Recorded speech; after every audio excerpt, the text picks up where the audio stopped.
What is going on, folks? Ultimately, we celebrate the golf courses. We celebrate the champions. You've come with us many, many times up to Boyne Golf. That's the Heather.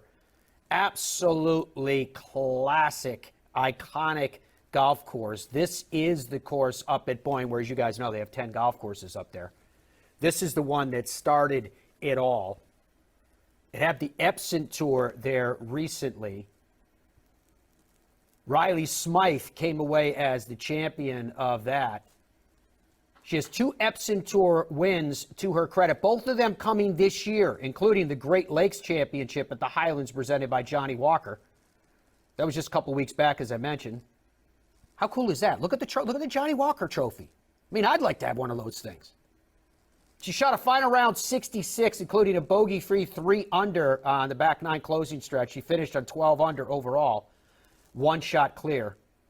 She's now first in the race for the card standings, and she's, pretty much all but locked up her LPGA Tour card. University of Virginia alum. She turned pro back in 23. She's actually 4th on the Epson Tour in driving distance. She's averaging 266 yards. Weep, gents, weep. From North Carolina, joining us right. How cool a shot is that? Look at that. That's what it's about right there, inspiring the next generation, the next on the tee. Riley's joining us right now. Riley, how are you?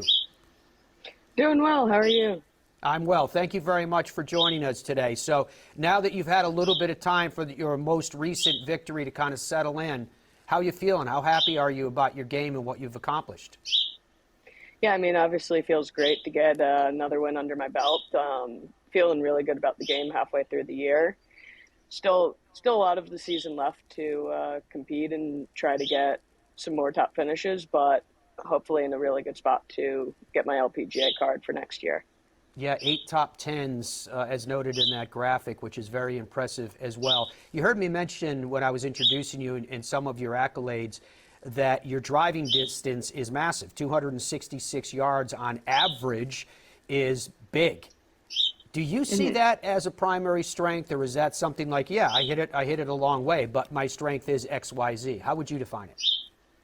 I think it definitely is a primary strength, that just being able on our courses and the way they're set up to have that distance definitely helps a ton. Just having wedges in pretty much all day, being able to reach the par 5s, and especially when they lengthen the par 3s a little bit, being able to have some shorter clubs in lets me attack a lot more pins, especially when they start to tuck them on the weekend. What's your family life like? Because usually people have that kind of prodigious driving distance. It's a combination of athletics. It's also a combination many times of them chasing somebody else in the family from a competitive standpoint in order to keep up. What was it with yours? So I have 3 older brothers, and they all played ice hockey growing up. So when they play golf, they just try and swing as hard as possible at it, and they have the hockey hips, so they can hit it super far. They may not always know where it's going, but they can really get it out there. So definitely trying to keep up with them has driven me a lot. That makes sense. That makes perfect sense. You mentioned the hips. Didn't you have some surgery on, was it one or both hips? What was the story with that, if I may? So I had it on both hips. I had labrum tears from impingement in both hips. And so I had surgery on the right one my junior year of high school, and the left one my senior year of high school. And what caused that in your particular case? When you said impingement, I don't even know what that is, to be honest with you. Yeah. So basically, there's just extra bone in the socket, just from genetics. Okay. And so it's just, I was kind of born with it, and over time it tears, where it's actually really common, but not everyone has it appear as a labrum tear down the line. It really just depends on how active they are, and it usually shows up a little later in life for most people. How concerned were you, now that we're on the other side of it and you're doing well and you're winning and all the rest, so now we can ask this question without freaking you out, but how concerned were you at the time going, I want to be a player. I want to make this my life's path, and hips are pretty important to hitting the ball a long way. Yeah, I mean, obviously, definitely concerned. I got lucky where I had committed to UVA as a sophomore in high school, but I had to have two, nerve-wracking calls for me to my college coach and be like, "Hey, I have to have surgery," and it's a little nerve-wracking to be like, "Is my spot still going to be there?" But she was great with both of them, had no problem. And so that definitely gave me a little bit of confidence going into it of, okay, she believes I'm going to be okay. I have really good surgeon, really good physical therapist that I just need to put in the work. But there definitely was some doubts going into the first one. From a silver lining perspective, is there anything positive that comes out of an experience like that where you're forced to be patient, if you will? You're forced to allow yourself to heal? Yeah, I mean, I think there was a ton that came out of it where it definitely drove my love of golf even more because the first 6 weeks for both of them, I couldn't touch a club basically. Where I was on crutches for 4 weeks, and at about the 6 week mark, they gave me the clearance to putt, and then about 8 weeks, they gave me the clearance to chip. And so just having it so suddenly taken away definitely drove the love of it more. And just, it definitely instilled more. I already had a pretty good work ethic, but it definitely instilled more of a work ethic in me, just knowing, okay, this is what I need to do to get back to the level I want to play at. Does having three older brothers make you tough? Yes, absolutely. How so? I mean, we always played backyard sports growing up, and they just treated me as one of them. It wasn't they never took it soft on me. They never took it easy. It was just, we're gonna try and beat you because you're gonna try and beat us. So it's just they they treated me not like their little sister. I mean, they definitely, especially in competitive environments, obviously they very much so took care of me, but in competitive environments, they did not take it easy on me at all. When one looks at a family that has three boys, then a girl, it sounds to me like a mom or dad or both that said, let's have one more, maybe we'll have our girl. No, so I mean, obviously they did want a girl, but it was either way. I think they wanted four kids, and they kind of got lucky and got me. Yeah. My wife wanted to keep trying for a girl, but we kept having boys. Even our cat's a boy, so she's just surrounded by all of them. How happy are you right now in life? I mean, it's not easy to do what you're doing. You're having success, which is great, and we obviously want it to continue, but it's not an easy grind to work your way up the rungs of the ladder to get to the top tier in golf, and even then, you have to perform every second in order to stay there. How are you handling all of that? Yeah, I mean, obviously it's definitely tough. It's a grind, but fortunately, I've made a lot of really close friends out here on Epson, and so that definitely makes life a whole lot easier. Just being able to travel with them week in and week out, and just try to do, you know, fun things off the course, range sessions together, play practice rounds together.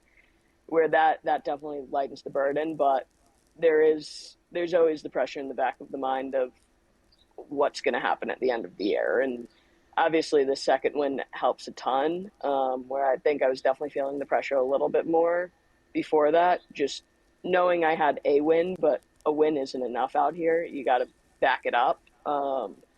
So it definitely, the second win takes a lot of pressure off. Is confidence a blessing? Yes.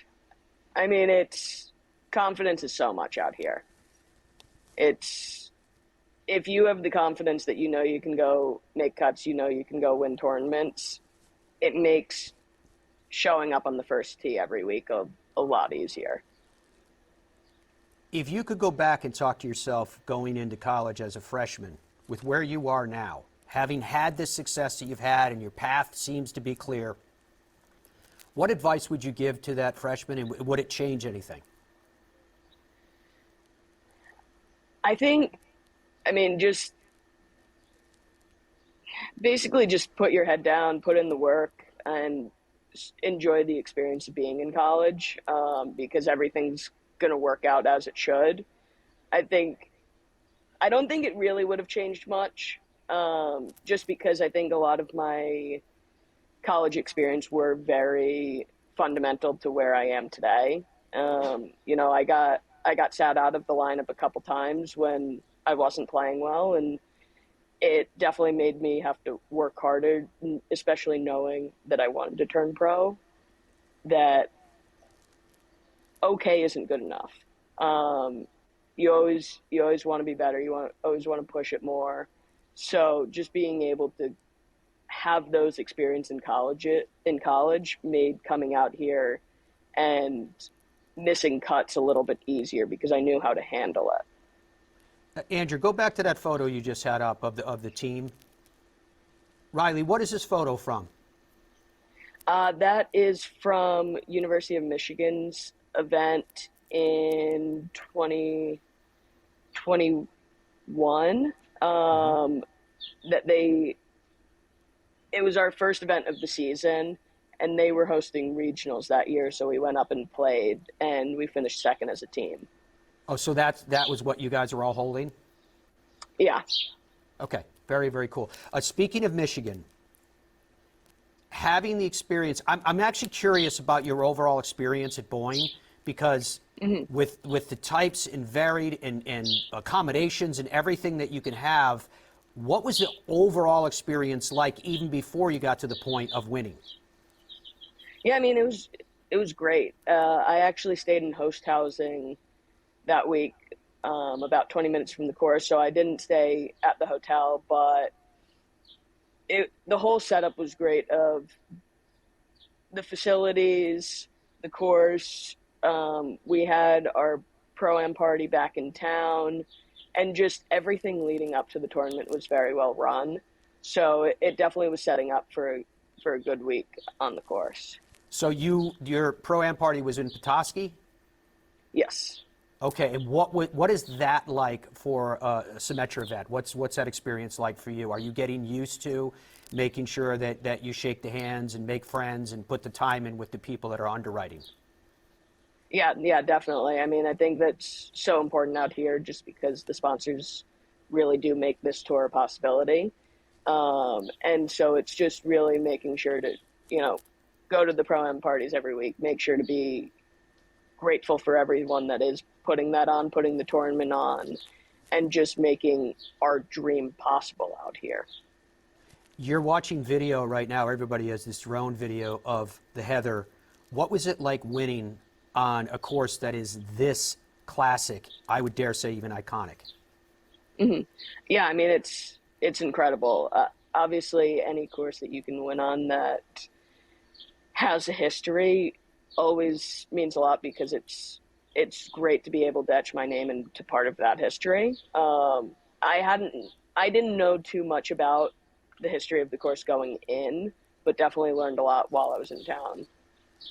Very, very cool. The picture of you holding a trophy and holding, it looks like another Johnny Walker trophy, or it looks like a huge book holder, whatever that is. How come you have two of them? What's that all about? So the Johnny Walker statue is actually our team markers for the week. Oh, how cool is that? Yeah. So the trophy, obviously, they'd made in advance, and then I ended up getting to take the Johnny Walker statue home as well. I'd take the Johnny Walker statue first. I think that is cool as all get out. Why did Johnny Walker sponsor this? What's the connection between Johnny Walker and the event? I actually don't know, but it's great to be able to have such a high-profile name come out and sponsor one of our tournaments. There's no doubt about that. Do you have, maybe too early to ask you this, but as you're starting this pathway as a professional golfer, have you aligned yourself with any sponsors yet? Do you have people in that regard? I have not. Titleist has been great with getting me clubs, balls, shoes, gloves. That obviously helps a ton. But definitely still working my way up. And I think I have a clothing sponsor for next year in Fairway and Green. Still, kind of working on that, but they sent me some stuff for this year. So, trying to get a lot of those things sorted moving forward. Do you have an agent yet, or are you guys handling it yourself? I do have an agent, so fortunately can kind of pass along that stuff to him and just be able to focus on the golf on the course myself. Well, the reason I'm asking is in case somebody's listening to you and going, yeah, she's got it put together. Yeah. This is what I want here. Who would they contact? So my agent is Kenny Banks at Benchmark Sports Management. Okay, Kenny Banks at Benchmark Sports Management is who you should contact so that you can be a part of what Riley is doing. To that point, if I were Daddy Warbucks financial services institution, and your man, Mr. Banks, came into the office and said, hey, I think I've got somebody that would be a really good fit, and I'm Daddy Warbucks, chairman, CEO Warbucks, and I say, all right, well, tell me about Riley. What does she represent? What would your answer be? Yeah, I mean, I think just the love of the game and just the work ethic that I put in of just being able to represent myself really well on the course, of just being very true to who I am,